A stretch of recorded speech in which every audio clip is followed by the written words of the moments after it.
North Sulawesi is one of the provinces located at the northern tip of Sulawesi Island, with the capital city located in Manado. North Sulawesi is bordered by the Maluku Sea and the Pacific Ocean to the east.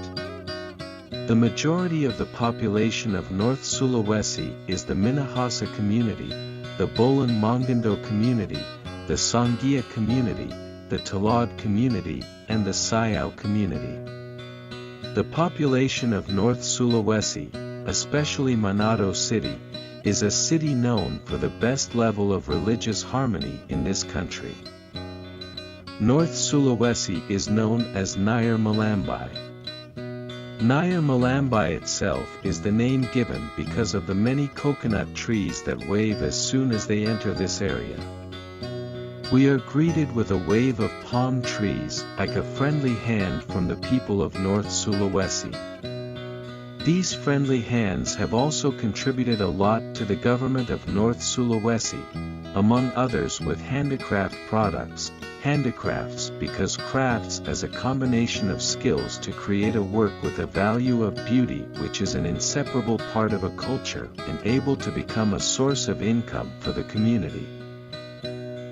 Since 2010 we have been supplying unique home decor products as well as small indoor furniture items to premium clients in US and Europe.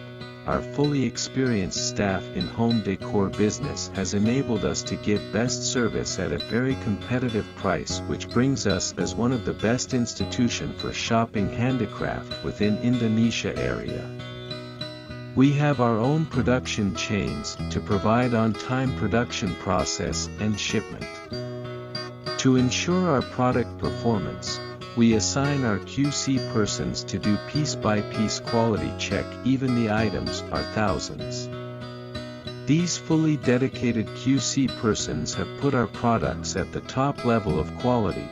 Now, we have been reaching almost major clients ranging from mail-order stores, retailers and wholesaler. We are ready to become your one-stop shopping experience in coming days. Pengalaman membuat kerajinan kelapa sejak tahun 98 itu saya mulai, dan 2007 kita mendirikan lembaga latihan yang saya beri nama GMR. Usaha kami UKA Handicraft Minahasa dikelola sejak tahun 2002 karena kebetulan saya bersama suami lulusan SMIK, Sekolah Menengah Industri Kerajinan Tondano, dan kebetulan juga jurusan yang sama, ukir kayu. Dan sejak selesai sekolah kami memulai usaha dengan bermodalkan 500.000, 2 peralatan mesin, dan 1 pisau cukur dengan secara manual.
The administrators of Harkat Nusantara in North Sulawesi province prepare work plans and their implementation in each working group and cities, and the craftsmen focus on developing handicrafts from coconut trees and their derivatives, which are expected to increase productivity, efficiency and effectiveness so that they can compete at the international level.